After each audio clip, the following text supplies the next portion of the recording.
Բարեկամներ, այսօր իրականացավ մանկության մանկության չէ, պատանեկության մի երազանք։ Ես Պոմպեյում եմ։ Պոմպեյ Վիզուվի հրաբուխի ստորոտում, քաղաք, որը մնաց լավայի հաստ շերտի տակ եւ հազարավոր տարիներ զմռսվեց։ Եկեք միասին զբոսնենք եւ բացահայտենք այս հրաշք քաղաքը։ Ահա եւ մենք եկանք Պոմպեյ քաղաք, հենց մուտքը Պոմպեյի եւ գիտից տեղեկացանք, որ Աֆրոդիտեի եւ իր հովանավորի, սիրո հովանավորի դեմ դիմաց տեսնում ենք արձանենը եւ տաճարի պահպանված մնացորդները։ Իդեպ հին աշխարհից լավագույն պահպանված քաղաքներից մեկն է համարվում Պոմպեյը, որտեղ գիտեք, շատ հաստ հրաբխային շերտի տակ է եղել եւ զմռսվել է 2000-ամյակ մոտավորապես 79 թվականին է հրաբուխը ժայթքել Վիզուվին եւ զմռսել է քաղաքը հաստ շերտի տակ։ Որպեսզի պատկերացնեք, թե ինչ շերտի մասին է խոսքը, այստեղ լավ երևում է, թե ինչ խորությամբ է եղել զմռսված քաղաքը։ Այսքան փորելով 1890-ականներին, եթե չեմ սխալ, 60-ական կամ 90-ականներին, 1800 այդ ժամանակվանից նոր աստիճանաբար սկսել են բացահայտումները իդեպ ջրագիծ անցկացնելու համար։ Ջրագիծ էին անցկացնում հարակից բնակավայրերում եւ ավերակներ հայտնվեցին։ Ահա եւ մենք քայլում ենք Պոմպեյի կենտրոնական հրապարակում, Յուպիտերի տաճարի մնացորդներն են պահպանված մեր առջև եւ ժամանակին մոտ 2000 տարի առաջ պատկերացրեք ինչպիսի կյանք էր այստեղ, ինչպես էր կյանքը եռում բառացիորեն, որ ժամանակ կամ ավերակներին ուշադրություն չդարձնես, այսպես իրոք նայես, դժվար է հավատալ, որ սա 2000 տարվա քաղաք է, որտեղ մասշտաբները գրեթե նույնն են, ինչ որ մեր օրերում, հա, մեծ հրապարակ, տաճար, մոտիկացնենք, տաճարը Վիզուվի հրաբուխի ստորոտում է, ահա Վիզուվին, այո, մի քիչ Մասիսի սինդրոմը ունի, տեսեք մի փոքր ամպամած է, հա, գագաթը չի երևում, խառնարանը, բայց ահա հենց այս չարագործ հրաբուխը արեց այն ինչ որ եղավ։ Պատումն է հետաքրքիր, թե իդ գնանք ժամանակով մեր թվարկության 79 թվին, երբ որ մարդիկ ապրում էին իրանց առօրյա կյանքով,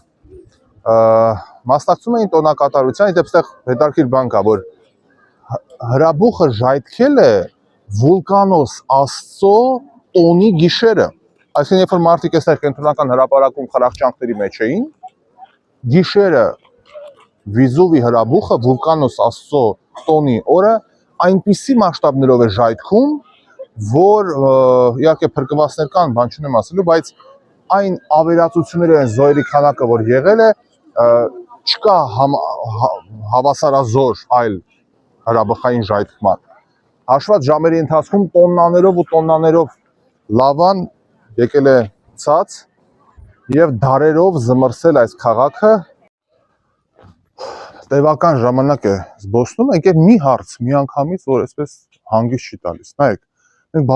բավական մեծ քաղաք է։ Շատ փողոցներով ենք անցել։ Այ մարդ Պոմպեյը, որ Պոմպեյա, մի հատ հարուստ, մի հատ, չգիտեմ ով, մեկը առաջ չի եկել, մեկը մայթը չի զավթել, հավասար, գծած, մեկը պատշգամբը առաջ տար, մի հատ կուսակցական, ասեր գիտես ինչ կա, ես Ցեզարի մոտիկն եմ, SMN եմ, ստե մի հատ լավ օբյեկտ սարքենք, հանդենք այս պատը, չգիտեմ, ոչ, հստակ ճարտարապետական լուծումներով մարդիկ պահպանել են այն, ինչը մենք այսօր վայելում ենք։ Բրավո։ Մենք կենտրոնական փողոցում ենք Պոմպեյի, հետաքրքիր մի դիպված կա, եթե քայլենք փողոցով, կտեսնենք, որ որոշ դիպվածներում այսպես 3 հատ մի փոքր ավելի բարձր քար կա։ Դες պարբերաբար այս 3 բարձր քարերը պարբերաբար կրկնվում են։ Ինչու՞։ Որտեղ պարզը չէ, որ այստեղ ձիով կառքեր էին անցնում եւ ձին էլ դենց շատ ուտող կենթանի է եւ համապատասխան գործողություններ անող։ Եվ որպեսզի անցորդները այս մայթից մյուս մայթ կարողանան անցնել հանգիստ եւ չընկնեն համապատասխան գոմաղբի մեջ, նրանք անցնում էին այսպես։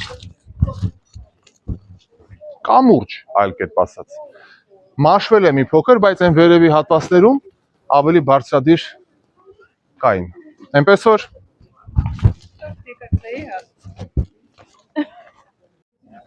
պատկերացնում եք այս մարդիկ մնացել են լավայի շերտի տակ։ Այսինքն աղետ այն մասշտաբների աղետը, որ մարդիկ մնացել են այդ մոխրի տակ եւ հետո տարիներ անց նրանց քարացած մարմինները հայտնաբերվել են եւ հիմա մենք տեսնում ենք ինչ դիրքով են իրանք գտել իրանց վաղճանը։ Իհարկե պատումը շատ տխուր է, ողբերգական է։ Մեկ այլ վարկածի այդ հրաբխի ժայթքումը, որ տեղի ունեցավ, ուղեկցվում էր բնականաբար մոխիրով, մոխրե անձրևով եւ այլն, այդ ամենը նստեց մարդկանց վրա, ովքեր ապաստարան էին գտնում իրենց տներում եւ ոչ միայն։ Եվ այդ մոխիրը նստել է իրանց վրա, այդպիսով նրանք պարզամահացել են ու իրանք մնացել այդ մոխրի տակ եւ տարիների ընթացքում երբ իրանց մարմինը քայքայվել, այդ մոխրի տակ անոթ տարածություն է ստեղծվել եւ հետագայում գիպս են լցրել այդ անոթների մեջ։ Ուրեմն որպեսզի պատկերացնեք, թե ինչքան մասշտաբային էին հրաբխի ժայթման արդյունքները, այն տեղ ունի աստվածաշնչյան պատումների մեջ։ Իհարկե աստվածաշնչյան հեղինակները չգիտեին, որ Վիզուվի հրաբուխ կա, ժայթքել է, ավերածություններ եւ այլն, բայց հետագայում գիտնականները արդեն ապացուցեցին, որ երբ որ ժայթքումը տեղի ունեցավ, հարավ-արևելյան քամիները ամպը հրաբխային այդ մոխրի հսկայական ամպը քշեցին դեպի Եգիպտոս եւ Մովսեսյան պատումների մեջ, որ հրեական ժողովրդին պետք է դուրս բերի Եգիպտոսից, այդ Աստծո պատիժները հրաբխի շղթայական ռեակցիայի հետ են կապվում։ Այսինքն հիշում եք պատումը ասում է, եթե չթողեց ժողովուրդը դուրս գա, ամպերը կփակեն արևը եւ մթություն կլինի։ Եկան հրաբխի ամպերը, մթությունը եղավ։ Հետո ասին երկնքից կրակե անձրև է գալու։ Բնականաբար գիտենք, որ հրաբխի ժայթքումից հետո ամպը երբ որ գալիս է, կրակ է թափվում ներքև եւ եղավ այն ինչ եղավ։ Հետագայում, եթե չես թույլ տալի ժողովուրդը դուրս գա Եգիպտոսից, կլինի երաշտ եւ սով։ Դե բնականաբար անձրևները երբ որ եկան, վերացվեց ծորենի արտերը, Նեղոսի հովիտը վերացվեց ամայի դաշտերի, սկսվեց սով։ Հետո մորեխներ, հարձակումները, բնականաբար գիտենք արդեն, որ հաջորդ քայլը դա էր եւ վերջում բնականաբար հիվանդությունները, որտեղ սովից հետո մահ եղավ, անասունների անկում եւ տարածվեցին հիվանդությունները եւ արդյունքում եղավ այն ինչ եղավ։ Ոստի պատումս ինչ կուզեմ ասել, որ այս հրաբխի ժայթքումը այդպիսի նշանակություն է, որ անգամ աստվածաշնչյան պատումների մեջ է այն ներկայացված։ Հիմա ինչ որ պատմեմ, ամենայն ճշմարտությունն է, կատակի չվերածեք, սա բառացիորեն fast food-ի, խոհանոցի, ոնց ասեմ, օրինակն է։ Օրինակը չէ, ինձ բնօրինակն է։ Ճիշտ եմ ասում։ Սա կենտրոնական փողոցն է Պոմպեի, որը կենտրոնական հրապարակը եւ տաճարը եւ տարբեր տեսարժան վայրեր կապում էր իրար։ Ճանապարհին մարդիկ ճանապարհ անցնելով, հա, քայլելով բնականաբար քաղցի զգացում կարող են ունենալ։ Եվ ահա, սա հենց այս խորություններում կրակներ վառվում, որտեղ եփվում էին տարբեր տեսակի համեղ ուտեստներ եւ մարդիկ հնարավորություն ունեին էլի եմ ասում, սա շատ լուրջ եմ ասում, կանեն to go անեին բառացիորեն, փաթեթավորեին, տանեին իրենց հետ կամ նստեին եւ վայելեին երևի պիցցան, ով գիտի, բայց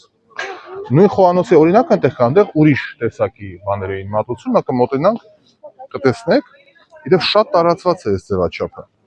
Այսինքն 2000 տարի առաջ մարդիկ կրկին սնվում էին դուրսը։ Խնդրեմ։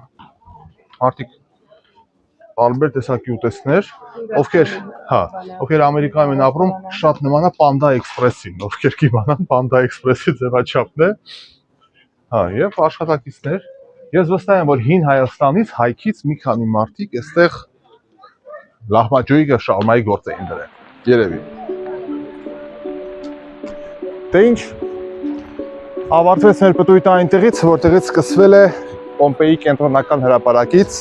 Հուսամ հետաքրքիր էր բարեկամներ, ես վստահ եմ, որ այն ինչ որ ես ներկայացրեցի, դա այս լավ քաղաքի շատ փոքրիկ մի մասնիկն է, մի փշուրն է ողջ պատմության, բայց մենք այն ներկայացրեցինք այնպես ինչպես գիտենք, ինչպես ես գիտեմ, ինչպես ընթերցել եմ, ինչպես ոգևորվել եմ պատանեկության տարիներին եւ կավարտեմ հետեւյալ մտքով. բարեկամներ, շարունակեք երազել, որովհետեւ երազանքները իրականանում են։